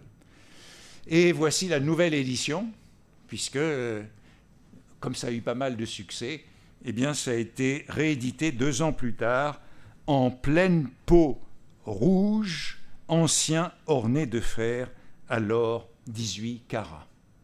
Voilà comment Sur Racine a d'abord été publié. Et je crois que ces circonstances sont importantes pour voir la provocation que Barthes exerce sur Racine. En plus, il faut ajouter que ce que j'ignorais avant de faire ce travail, que ce Sur Racine de Barthes est le résultat d'un malentendu ou d'un quiproquo. Barthes dit dans cet entretien de 1971 à Thibaudeau, Racine était une pure commande. Racine était une pure commande. Autrement dit, un pinsomme, une pure commande. Grégory est un personnage très intéressant qui traverse l'édition française. C'est quelqu'un qui vient de la Résistance, qui a été condamné à mort. Grégory n'est pas son nom véritable, c'est... Enfin, je l'ai dans mes notes. C'est un personnage très intéressant qui mériterait un travail. Grégory, c'est donc un communiste, c'est quelqu'un qui a été très proche d'Aragon, puis qui ensuite... C'est très intéressant, c'est de voir tous ces anciens communistes devenus des aventuriers capitalistes. Tous les fondateurs des clubs du livre, ce club du livre qui est une entreprise capitaliste sur le modèle américain, c'est fait par des anciens communistes. Au fond, c'est du capitalisme sauvage, ce marketing des clubs du livre. C'est fait par des anciens communistes, et Claude Grégory est l'un d'eux, je dis, condamné à mort, secrétaire d'Aragon, puis qui a pris sa distance au début des années 50, et lorsque les clubs du livre, je vous dis, les clubs du livre, ça tient jusqu'au début des années 60, puis ça meurt, ça ne correspond plus à la demande commerciale dans les années 60. À ce moment-là, qu'est-ce qu'il fait, Claude Grégory? C'est lui qui est l'inventeur de l'Encyclopædia Universalis, autre grande entreprise de marketing de l'édition, une encyclopédie sur le modèle de l'Encyclopædia Britannica française vendue par abonnement, qui a été le grand succès de ma jeunesse, où tous les mêmes ont écrit. L'article de Barthes, Théorie du texte, c'est dans l'Encyclopædia Britannica. Et moi-même, dans les années 70, j'ai beaucoup contribué sous forme anonyme, parce que j'étais encore un débutant, à l'Encyclopædia Universalis, faisant tous les petits articles qui n'étaient pas signés sur la littérature. J'ai été très honteux lorsque des années plus tard, ils les ont recueillis en ajoutant les signatures. Parce que c'était vraiment une besogne alimentaire lorsque je l'avais fait. Vous voyez, on fait des besognes alimentaires quand on a 20 ans, et quand on a 40 ans, c'est republié avec votre nom, et c'est très gênant. Mais, parenthèse, pour dire que c'était une étape suivante du capitalisme, ce Claude Grégory est très intéressant. Donc c'est lui qui avait commandé à Barthes, et il lui avait commandé, l'intermédiaire entre Barthes et Grégory, c'est Edgar Morin. Pourquoi j'évoquais tout à l'heure Edgar Morin, personnage très important. Eh bien, Grégory avait commandé à Barthes un Chateaubriand, des Mémoires d'Outre-Tombe. Et il avait commandé les Mémoires d'Outre-Tombe, et il n'a pas pu prendre le texte de la Pléiade, puisque c'était dans une entreprise rivale. Et il n'a pas pu publier les Mémoires d'Outre-Tombe avec la préface et l'édition de Barthes. Et Barthes dit Racine était une pure commande. Grégory m'avait demandé une préface pour les Mémoires d'Outre-Tombe. Cela me plaisait beaucoup. Et puis il continue, on n'a pas eu le droit au texte, ayant besoin d'un Racine, il me le demanda. Besoin d'un Racine. Un besoin, ce n'est pas un désir. Il faut avoir son Racine. Il me le demanda. Autant j'aime Michelet, autant je n'aime pas Racine. Je n'ai pu m'y intéresser qu'en me forçant à y injecter des problèmes personnels d'aliénation amoureuse. Autant j'aime Michelet, autant j'aime Chateaubriand, il y aura le bel article sur la vie de Rancé, autant je n'aime pas Racine. J'ai été très soulagé lorsque j'ai découvert cette phrase, parce que moi je n'ai jamais aimé Sur Racine de Barthes. Je n'ai jamais aimé ce livre et je n'avais pas compris pourquoi. Jusque-là, je ne l'aimais pas. Et très souvent, j'ai enseigné Racine, en France, aux États-Unis, et j'étais toujours très embêté parce que les étudiants lisaient sur Racine. C'était comme ça parce que c'était un livre bon marché, à la mode, ils lisaient sur Racine. Moi, je n'aimais pas du tout sur Racine, parce que je trouvais que ça détruisait le tragique racinien. La lecture de Barthes élimine le tragique de Racine. Titus et Bérénice, Titus veut se débarrasser d'une vieille maîtresse. Il a du mal. Il cherche comment se débarrasser d'une femme qu'il n'aime plus. Si la situation est celle-là, on est dans le mélodrame, on n'est pas dans la tragédie. Donc j'étais toujours gêné jusqu'au moment où là j'ai compris que Barthes n'aimait pas Racine et que c'était comme moi j'aime Racine, c'est pourquoi je n'aime pas son Sur Racine. En revanche, s'il avait fait la préface de Chateaubriand, je pense que je l'aurais aimé. Mais vous voyez, on est donc dans la demande ou dans la commande, et je dirais qu'avec comme avec Camus, il s'agit de détourner la demande. De détourner la demande et d'écrire des textes, au début dans la préface qui est sur l'éros racinien, et dans les préfaces des pièces qui sont de l'ordre de la provocation. Alors Barthes n'a pas terminé là, il y a encore beaucoup de choses. Voilà le Baudelaire. Le Baudelaire, on a oublié que l'article de Barthes sur Baudelaire, c'est dans le Baudelaire du Club du meilleur livre. C'est là aussi une belle entreprise où il y a de grands noms. Auprès de Barthes, les critiques, c'est très intéressant. Ça dira quelque chose aux baudelairiens.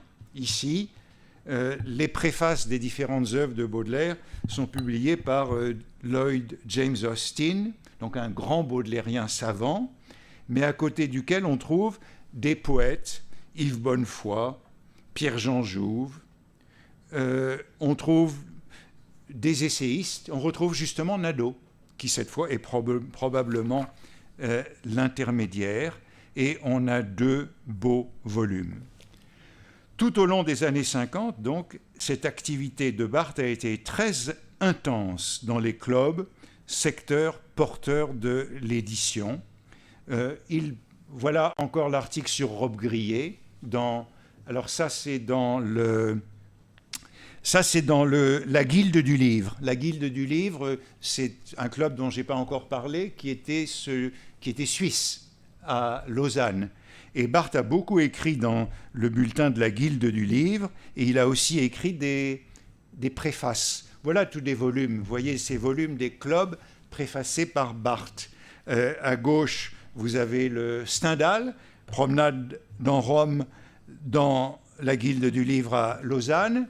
Puis là, vous avez les romans et contes de Voltaire dans le Club des libraires de France.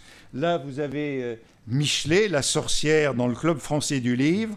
Et enfin, La Rochefoucauld, Réflexions ou sentences et maximes, dans le Club français du livre. Vous voyez, tous des articles qui sont aujourd'hui dans les essais critiques ou dans Nouveaux essais critiques, qui étaient des commandes.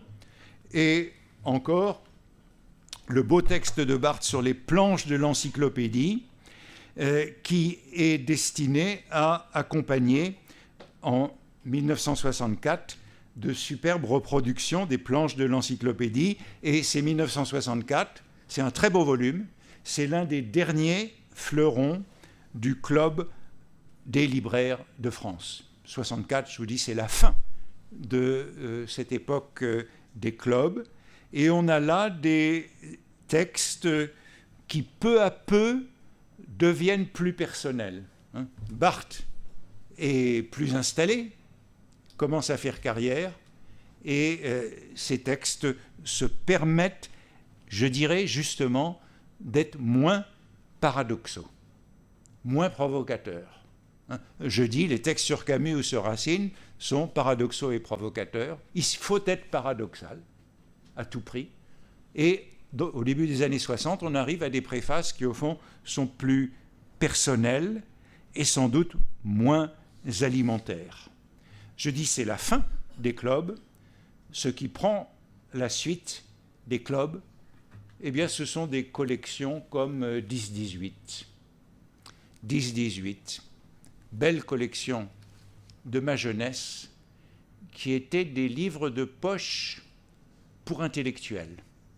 C'était plus des livres de poche pour adolescents, c'était des tirages bien inférieurs aux livres de poche des années 50. Les livres, la collection 10-18, sont intervenus dans l'édition française au moment du boom estudiantin. Le boom de la démographie étudiante en France, c'est en gros 1962. Ça commence après 1962, après la fin de la guerre d'Algérie. Ça augmentera très vite, de 62 à 68, aux événements de 68. Mais on ne peut pas séparer les événements de 68 de ce qui s'est passé dans la démographie étudiante depuis 1962. À partir de 1962, il y a véritablement une clientèle étudiante pour des livres de poche ambitieux, avec un tirage réduit. Et bien c'est là que vous retrouvez les préfaces de Barthes au caractère de la Bruyère, à la vie de Rancé de Chateaubriand. On a changé de modèle, et ce qui est intéressant, c'est que Barthes publie la même préface dans l'un des derniers livres des book clubs, dans le Club des libraires de France, et dans 10-18 la même année. Deux préfaces, ça c'est une fin d'époque, ça c'est un début d'époque de l'édition. Et à partir de là, Barthes publie des articles, je dirais, plus personnels, et on a ici des articles qui sont justement publiés en Italie. La préface d'Asiade chez Franco Maria Ricci en 1971 et la préface de Dominique de Fromentin chez Einaudi en 1972. On est entré, je dirais, dans un nouveau moment et on le voit, Barthes continue à écrire des préfaces, mais ce sont des préfaces plus, je dirais, ambitieuses et personnelles, comme celle-ci. la préface de Bertolt Brecht, Mère Courage, la préface de Bruce Morissette, les romans de Gaubrier, et la préface, vous voyez, en 10-18, qui publie des auteurs modernes, Kérol, les corps étrangers. Mais les temps ont vraiment changé. L'âge d'or des book clubs a passé. Tous ces clubs ferment entre 1960 et 1965. Cette filière est terminée et Barthes passe à des ouvrages, comme ceux-ci, les préfaces de Franco Maria Ricci sur RT ou Arcimboldo et Bria Savarin. Donc c'est plus le même genre, mais ce sont toujours des commandes et que Barthes publie. Je crois que le moment où les choses changent, on peut dire, pour lui, c'est le début des années 60, quand sa carrière est enfin lancée. En 1962, Barthes est élu directeur d'études à l'École pratique des hautes études, et les commandes sont, on peut dire, moins alimentaires. Mais Barthes écrit toujours sur commande. Plus sélectivement et avec plus de bienveillance. Et je disais que même à l'époque où il a prétendu être converti à une vita nova dévouée à la littérature dans les années 78-80, il continue à écrire des préfaces, notamment pour des amis. Je pense à la préface du livre de Renaud Camus, Trix, en 1978, je crois. L'article sur le film de Téchiné, Les Sœurs Brontë. Les articles sur Twombly, pour les expositions dans les galeries. Il n'a jamais cessé d'écrire sur commande jusqu'à sa mort. Et nous devons nous rappeler ici que son dernier livre, La Chambre claire, est une commande des cahiers du cinéma. Commande des cahiers du cinéma que Barthes, suivant ce modèle que l'on peut trouver à travers toute sa vie, a une fois de plus perverti.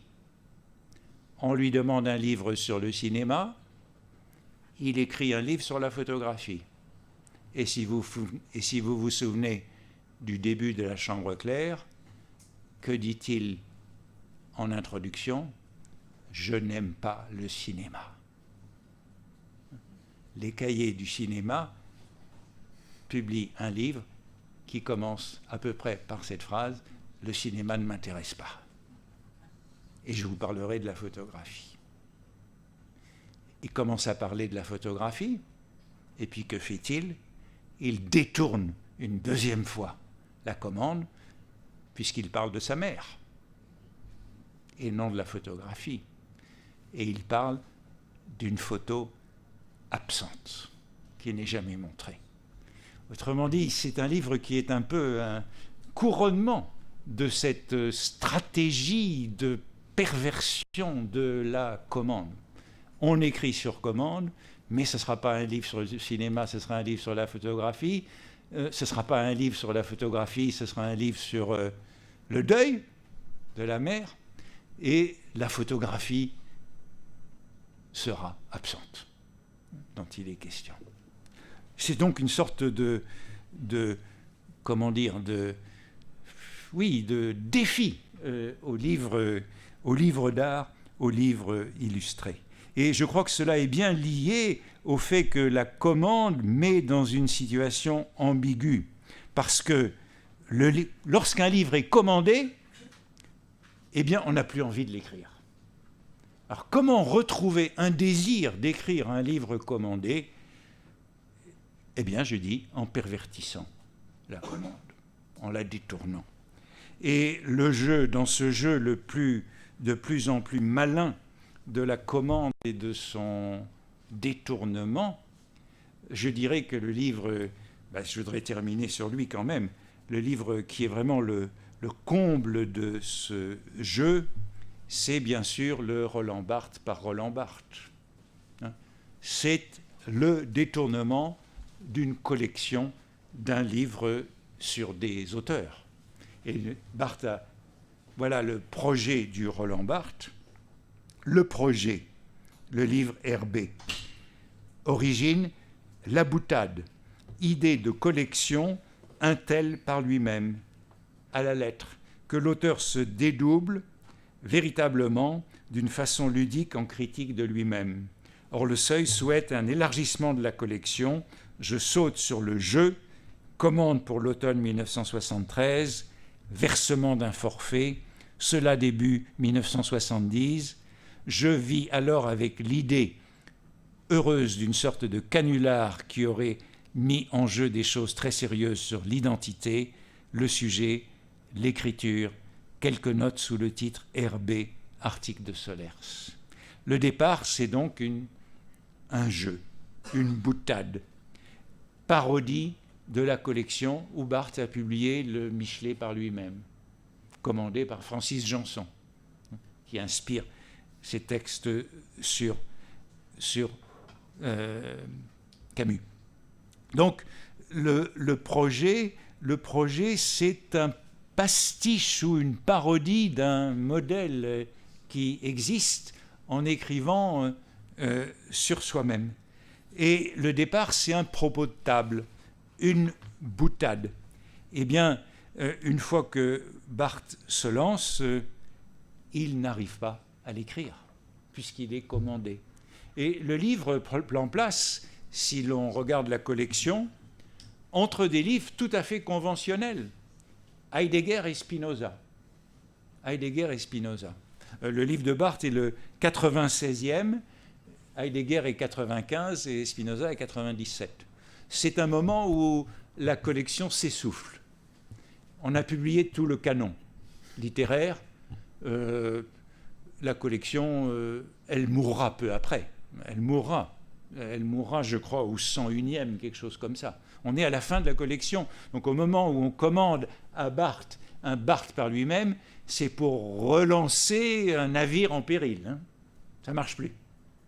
Tous les grands classiques ont déjà été publiés. Sauf un. Quel est le dernier titre de la collection ? Le classique qui avait été raté jusque-là. C'est pas 101, pardon, c'est 106, le dernier. Barthes est 96, ça ira jusqu'à 106. Qui est l'écrivain numéro 106 ? Qu'on avait oublié depuis 1950, qu'on n'avait pas fait. Qui ? Eh bien, c'est Racine. Bizarre, non ? Bizarre, non, que ce soit Racine. Corneille a été fait en 1954, Molière a été fait en 1957, et Racine est le dernier titre de la collection en 1981. Celui qui a fait Molière, c'était le compagnon de Barthes dans l'édition du Club français du livre. D'où l'hypothèse que je serais tenté de faire, c'est qu'à un moment, ce Racine a pu être réservé à Barthes, au moment du sur-Racine. En tout cas, lorsque Barthes fait ce Roland Barthes, c'est un moment de péril pour la collection. C'est un moment où, au fond, ça ne l'intéresse plus une fois qu'il s'est lancé. On lui réclame le livre. Il manque d'un fantasme de livre à faire, dit-il. Pour écrire un livre, il faut un fantasme de livre. Et il ne l'a pas. Il ne trouve pas, au fond, comment détourner la commande. Et enfin, il dit ceci. Bon, c'est dans le séminaire de préparation. Bon, bien sûr, il est en retard à ce moment-là. Le manuscrit aurait déjà dû être remis. Bon visionnement d'un dictionnaire de moi-même. Met en cause la collection. Moteur initial du projet. Retournement fréquent. Les mobiles des fusées porteuses qui s'abandonnent dans le cosmos.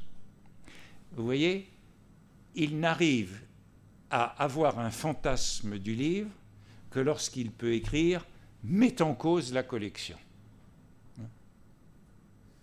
Ça n'entre plus dans la collection. Et il fera ce dictionnaire.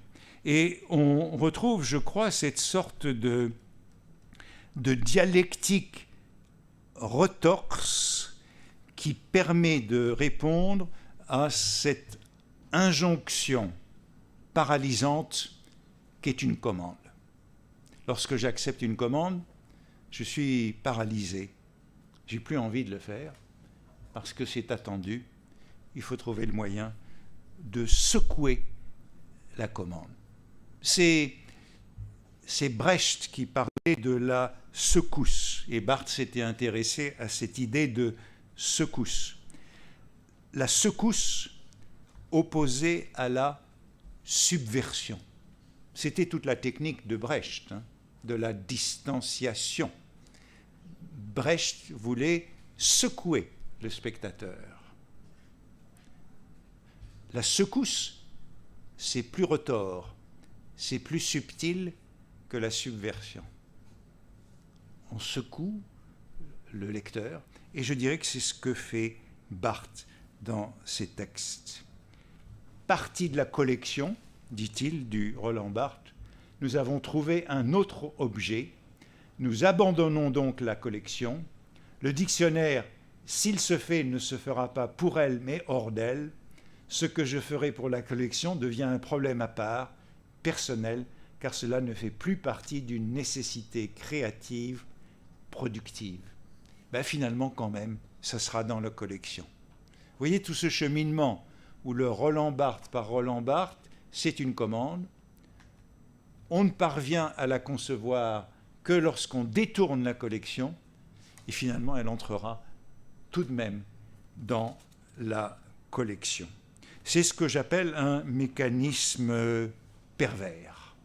Et ces années 1970, c'était le grand moment de ce culte de la perversion. Cette perversion dont Barthes dit dans le Roland Barthes, la perversion, tout simplement, rend heureux. Ce qu'on ne dirait plus aujourd'hui, me semble-t-il. Lorsqu'on rappelle ces propositions de Barthes, elles scandalisent tout l'univers de la psychiatrie. Mais c'est ce qu'on disait dans les années 1970. C'est ce que Deleuze disait, c'est ce que Guattari disait, c'était ce que tout le monde disait. La perversion, c'est ce qui permettait de détourner la rentabilité capitaliste. C'est ce qui permettait d'écrire avec une majuscule sans écrire avec un petit e, la perversion. Eh bien, terminons alors avec cette dernière citation de Barthes en 1973 dans un entretien. Écrire est un verbe intransitif parce qu'écrire est une perversion. La perversion est intransitive. La figure la plus simple et la plus élémentaire de la perversion, c'est de faire l'amour sans procréer. L'écriture est intransitive dans ce sens-là. Elle ne procrée pas, elle ne délivre pas de produit. C'est très intéressant pour quelqu'un qui a toujours travaillé sur commande. Et vous voyez que, me semble-t-il, on peut trouver là cette doctrine qui a consisté à toujours déjouer la commande, à toujours adopter une attitude de perversion éditoriale ou de perversion scripturaire, de détourner la commande pervertissant la commande,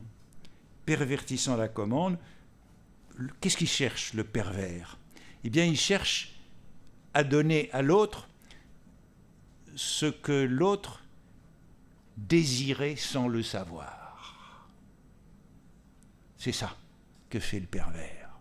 Vous m'avez commandé X, mais ce que vous désiriez, c'était Y. Et c'est ça le jeu du pervers. Donner à l'autre ce qu'il désirait vraiment, et non pas ce qu'il demandait. Et c'est ce que fait Barthes à chaque fois. C'est ce qu'il réussit à chaque fois. Il donne à l'autre ce qu'il désirait sans le savoir. Il le trompe pour son bonheur, pour son bien. Pour écrire, c'est ça. Pour écrire sur commande, il faut convertir la demande en désir. Il faut convaincre l'autre que ce qu'on lui donne, ce n'est pas ce qu'il avait demandé, mais que c'est mieux. Que c'est mieux, que c'est ce qu'il désirait vraiment. C'est ça le vrai démon de la perversité. Comme dit Baudelaire, pour traduire Edgar Poe, the imp of the perverse. Le caprice du pervers. C'est ça. Je crois qu'il y avait en Barthes un démon de la perversité. Un démon de la perversité, si on ne veut pas insister sur ce bonheur de la perversion, un peu déphasé par rapport à notre époque. Et c'est pourquoi il a toujours écrit sur commande, mais en même temps, il a toujours donné à ses lecteurs ce que ses lecteurs désiraient. J'arrête là.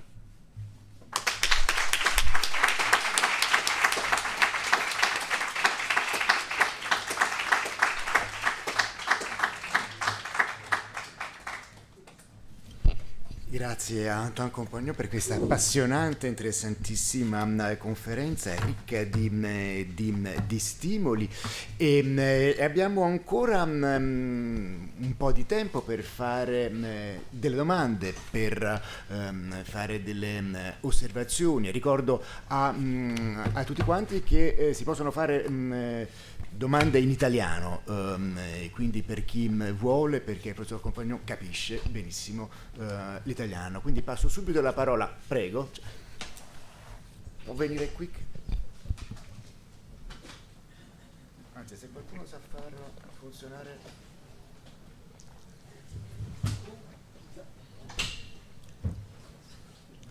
Boh, tanto. Prenez.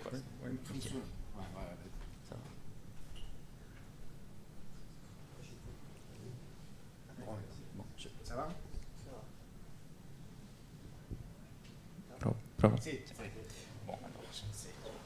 Et non, peut-être c'est une question un peu naïve, mais est-ce que vous voyez un lien entre cet aiguillon de la demande en tant que nécessité de création et la notion du dépassement des contraintes par l'Oulipo, par exemple? Je pense à la création qui dépasse, l'imagination créatrice qui est enfermant depuis le dépassement des contraintes.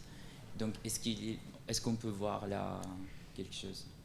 Alors, Barthes est très étranger à l'Oulipo. Barthes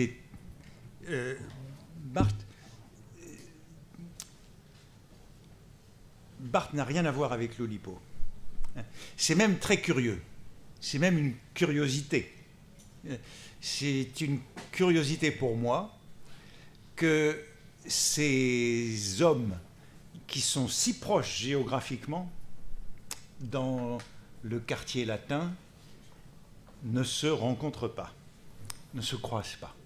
Il y a comme ça des choses curieuses qui montrent qu'il y a des frontières dans ces villages, dans ce petit village parisien.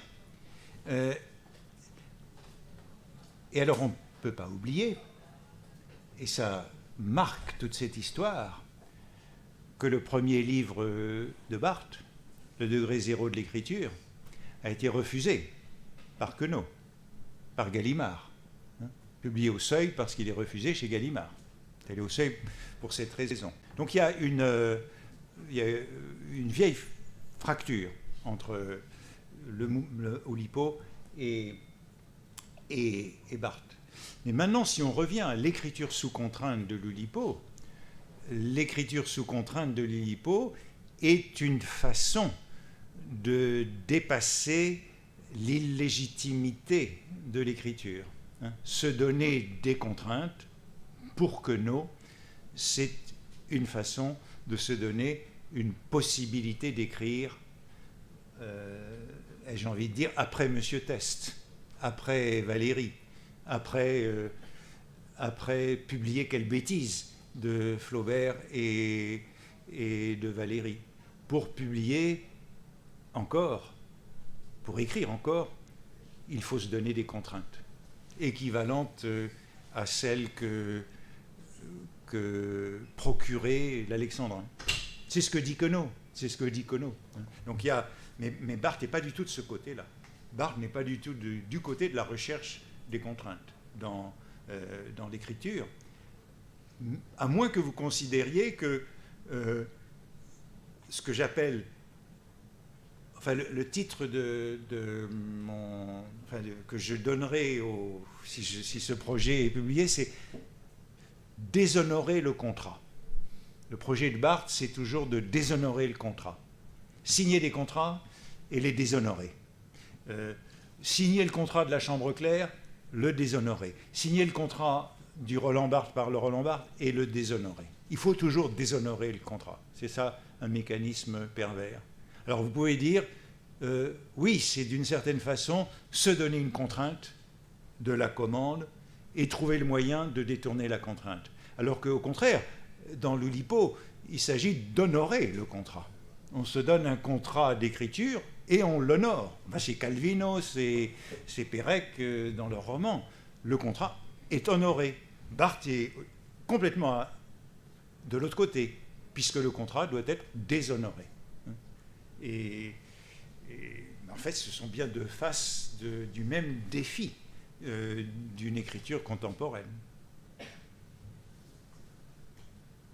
Moi, s'il n'y a pas d'autres questions tout de suite, j'étais intéressé par le fait qu'effectivement, il y a de toute façon un mythe de la pureté qui est derrière, un mythe de la Turriseburnea, et comment dire, voudrait, mais il comprend l'impossibilité peut-être de ces mythes. C'est-à-dire, dans les solipsismes, il est impossible de créer. C'est comme si, à la base, c'était ce constat et la conclusion que la création a toujours besoin de la relation. Oui. De l'autre, de la réalité, de l'extérieur. Sans cela, il est impossible.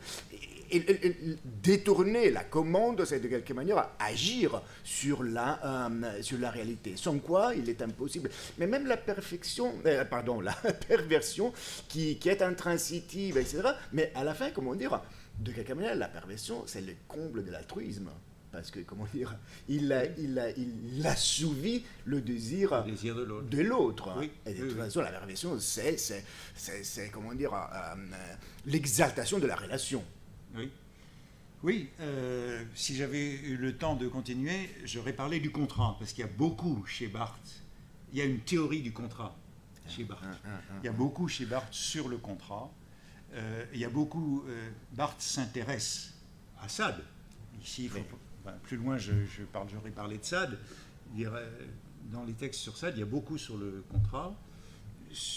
Pour Barthes, alors ça c'est très difficile à dire aujourd'hui, parce que Barthes est mort en 80, ça fait près de 40 ans. On n'ose plus dire ça aujourd'hui. Mais pour Barthes, le modèle du contrat, c'est le contrat de prostitution. Comme dire aujourd'hui le bonheur de la perversion, on a du mal à dire aujourd'hui le bon contrat, c'est le contrat de prostitution. Mais c'est ce que Barthes dit de manière répétée dans toute cette époque. Et d'une certaine façon, c'est la seule façon de sauver le contrat, c'est par la prostitution. C'est par la prostitution. Sinon, tout contrat tout contrat est un mauvais contrat. Un mauvais contrat parce qu'il nous fait entrer dans le circuit de l'échange commercial, de l'échange capitaliste, de la circulation des produits. Tout ça est refusé. Alors, oui, c'est vrai qu'on mesure la différence par rapport à ce moment. Et alors, cette théorie du contrat, chez Barthes, elle vient aussi de Brecht, des textes politiques de Brecht sur lesquels il y a des choses sur le contrat. Mais il y a beaucoup chez Barthes sur le contrat. Il y a beaucoup d'affaires sur le contrat à propos de Sade. Il y a beaucoup d'affaires sur le contrat à propos de Sarrazine. Sur le contrat, dans Sarrazine, il y a un contrat. Il raconte une histoire et contre l'histoire, il aura une nuit d'amour. Puis la nuit d'amour n'aura pas lieu. Le contrat est une notion très importante. Et il y a aussi demandé dans cette dialectique de la soumission, de quelque manière déterminée par la commande, à une sorte de renversement, parce qu'à la fin, c'est lui qui domine, effectivement. Oui. Oui. C'est une manière de dominer. Absolument. L'autre est la commande. Oui. Il n'est pas... Oui. C'est une manière, le pervers prend une position de maître, de maîtrise. C'est lui qui... C'est quand même faire accepter à l'autre sa propre loi. Ah, totalement. Totalement. Donc j'ai signé un contrat, mais c'est moi qui vais dicter. Jusqu'à dire à l'autre quel est son désir. Quel est son désir. C'est les combles de la domination, effectivement. Oui, les rapports de Barthes avec... Enfin, là aussi, j'en parle plus loin. Les rapports de Barthes avec son éditeur au Seuil, François Val, étaient très compliqués. Je peux vous montrer, je crois que je dois encore la voir un peu plus loin. Voilà François Val, à gauche, qui était l'éditeur de Barthes lors du voyage en Chine. Voilà, c'est un des textes de Barthes dernier, c'est dans ses fragments. F.W., François Val, dans l'un de ces accès de solennité et d'affection qu'il a parfois, typiquement, je les redoute toujours, chassant qu'il va me parler de moi avec l'intérêt d'un juge aimant, et je me sens immédiatement changé de corps, donc devenir un enfant fuyant. François Val donc me dit qu'il faudra un jour que je m'explique sur les parties refusées de ma sexualité, en l'occurrence le sadomasochisme dont je ne parle jamais, j'en ai une certaine irritation.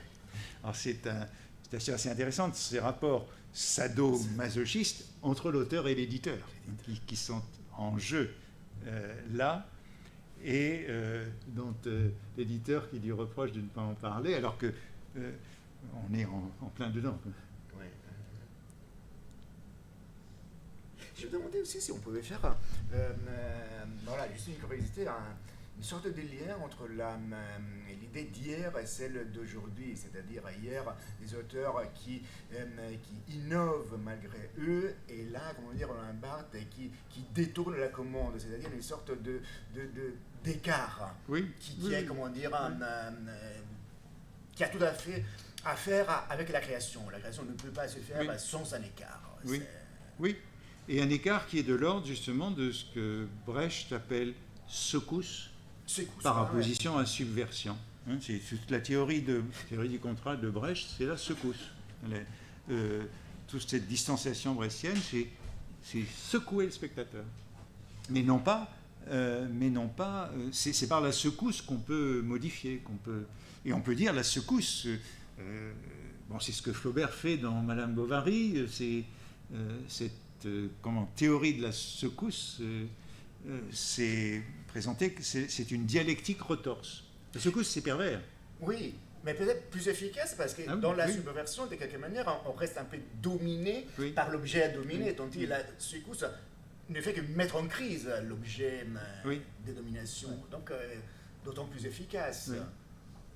On s'échappe totalement de la dialectique, pas totalement, mais comment dire, on se sauve de la dialectique maître-esclave, pour laquelle, comment dire, c'est un peu l'esclave qui devient mon maître, sans lequel je ne peux pas m'affirmer. Oui, c'est pour sortir de du jeu maître-esclave. Maître-esclave. Ils sont très efficaces. S'il n'y a pas d'autres... Là, je vous montre cette photo parce que c'est une des rares photos. Je parlais hier de la machine à écrire électrique de Barthes qu'il m'avait donnée parce qu'il ne savait pas l'utiliser. Puis récemment, cette photo est apparue, où on voit cette machine à écrire. la voilà. Là, voilà, oui. C'est la machine à écrire que Barthes avait achetée, donc vers 72, quelque chose comme ça. C'est une belle Olivetti électrique, et il n'arrivait pas à l'utiliser. Vous en parlez dans l'âge. Oui, j'en parle dans l'âge. Parce que c'est- chaque fois qu'il appuyait sur une touche, ça démarrait en mitraillette. Alors, il m'avait donné. Donc, moi, j'ai écrit jusqu'au moment où je suis passé à l'ordinateur. J'ai écrit sur cette machine. Donc il n'a jamais utilisé. Non, elle était neuve pratiquement. Il a dû écrire. Un jour, j'ai vu dans des archives un article qui avait les. Parce que quand on est. Moi, j'ai écrit sur cette machine pendant 15 ans, quoi. Donc, on est très familier du caractère. Un jour, j'ai vu un article de Barthes qu'il avait écrit avec cette machine, mais pratiquement, il n'y a rien écrit avec cette machine.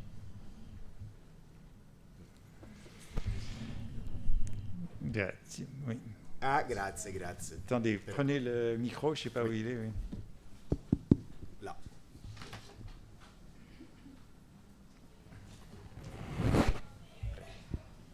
Et j'étais en train de réfléchir, mais je ne sais pas si c'est une considération juste ou pas, qui peut-être la perversion, ça fonctionne aussi de l'autre côté, que l'écrivain qui voudrait se soustraire à la publication, c'est une sorte de rêve de maîtrise totale, et que aussi le marché, mais dans la figure des lecteurs, de quelque façon, il impose aux écrivains de perdre maîtrise, de devenir esclaves, donc de laisser leur œuvre à la merci. À la merci. Des lecteurs. Et Oui. Parce que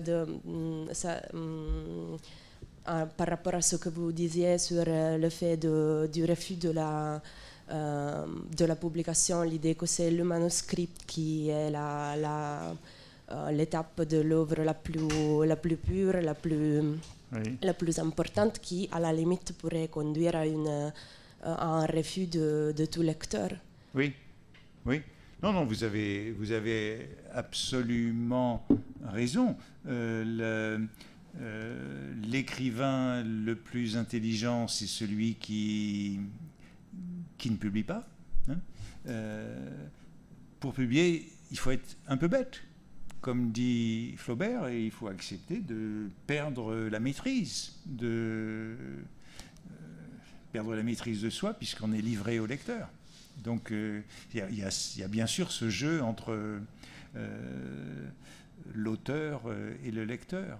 L'auteur, mais ça nous renvoie, oui, c'est ce que vous disiez au début, ce mythe, c'est tout ce débat des années 50 sur le mythe d'Orphée. Hein, c'est le mythe d'Orphée présent aussi bien chez Blanchot que chez Barthes. Hein, et c'est cette idée que pour accepter de publier,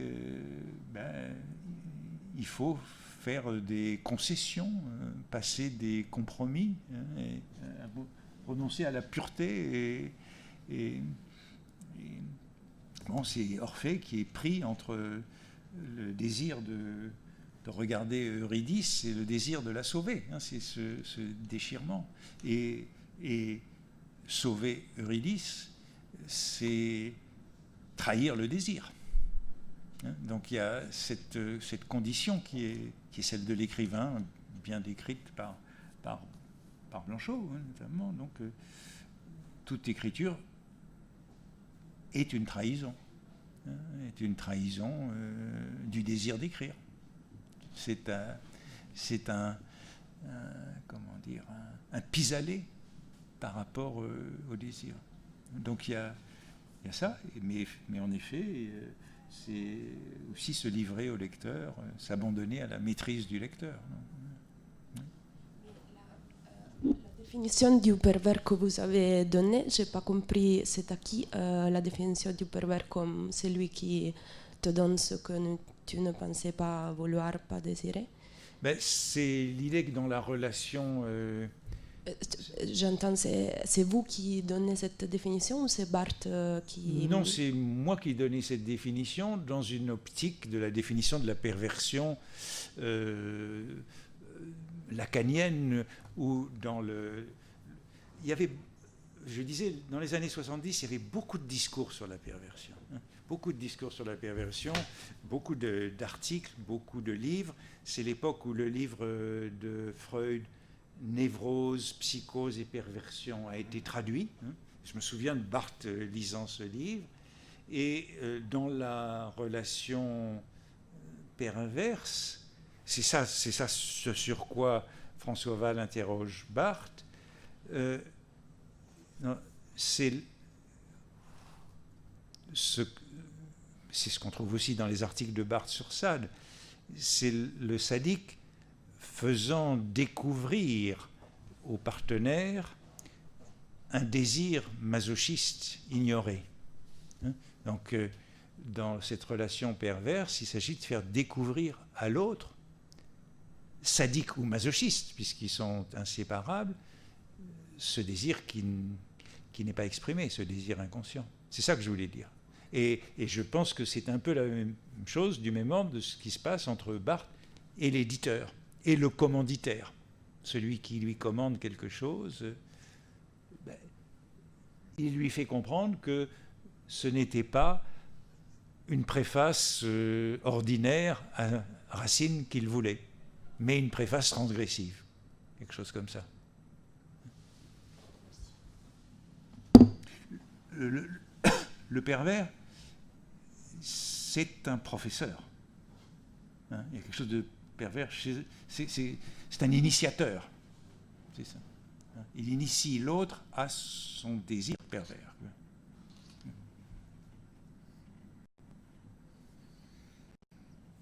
Je pense voilà qu'il faut quitter la salle parce qu'il y a...